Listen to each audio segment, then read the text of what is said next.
si vous êtes en bonne santé, mais que vous ne savez pas exactement de combien de pourcents, vous êtes des ringos. Oui, parce que les appareils connectés qui permettent de suivre nos données de santé sont de plus en plus populaires. On en a encore eu la preuve ce week-end pendant les 20 km de Lausanne. Ce défilé de trentenaires qui n'ont pas trouvé de psy. Pendant que nous, on fait ce truc très bizarre d'aller voir des proches courir pendant 10 secondes, sans vraiment savoir après quoi ils courent ou de quoi ils veulent fuir. Mais de toute façon, les gens qui courent, ils s'en foutent. Ils regardent leur montre. C'est vrai. Que ce soit une Apple Watch, Galaxy Watch, Fitbit, Garmin, c'est les 20 km de Lausanne ou Watch and Wonders. On sait plus parce que la santé connectée, c'est devenu une vraie tendance qui a démocratisé plein de phrases qui n'ont aucun sens. Genre... Ah, attends, ma montre me dit de me lever. Ou encore, j'ai complété mon anneau bougé. Et enfin, t'as une Garmin, c'est mieux que mon ex, il avait une Fitbit.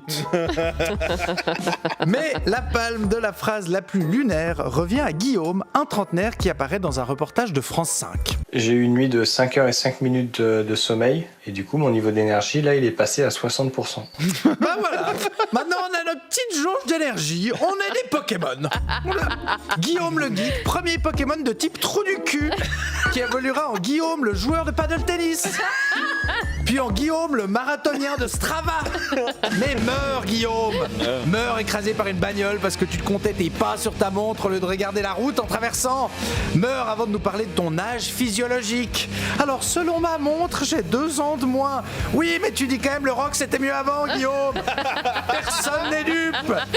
Puis c'est quoi le projet de rajeunir ton corps? D'été Jean-Marc Morandini? Vraiment, meurs avant qu'on puisse te demander comment ça va et que tu répondes je sais pas, attends, je vais demander à ma montre. Ah, mais aujourd'hui, on dirait qu'aller bien, c'est juste une histoire de rythme cardiaque, de nombre de pas ou d'heures de sommeil. Alors qu'aller bien, ça commence par ne pas discuter avec sa montre.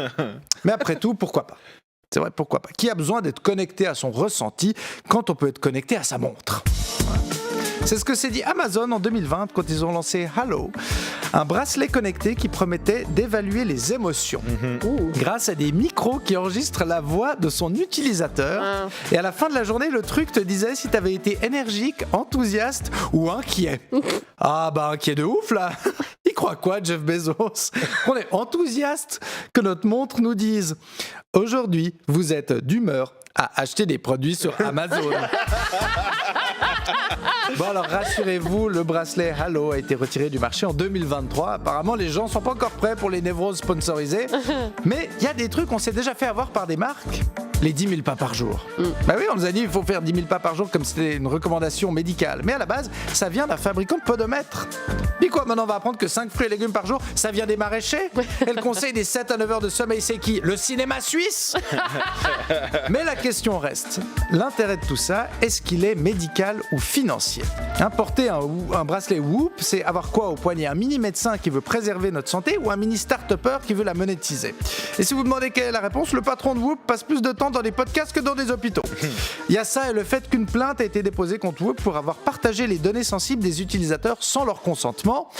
Oups. Alors évidemment on peut se dire qu'on s'en fout d'avoir des insomnies et qu'ensuite on nous cible avec des pubs pour les matelas. Pareil avec des cercueils si on a un cancer. À la limite ça fait gagner du temps, d'ailleurs il en reste plus beaucoup. Mais un jour, ces données vont peut-être arriver entre les mains de gens vraiment mal intentionnés. Ou pire encore, des assureurs maladie. Et si le coût de la prime il change, on fait quoi? Bon, c'est pas dit qu'on en arrive là, apparemment il y a des polluants éternels dans les bracelets des montres connectées, donc on risque d'avoir des pubs pour les cercueils avant que ça parte en sucette. Mais si vraiment ça dégénère, on n'aura qu'à respirer un bon coup, bien manger, bien dormir, et normalement ça devrait faire passer notre niveau de lâcher prise à 100%.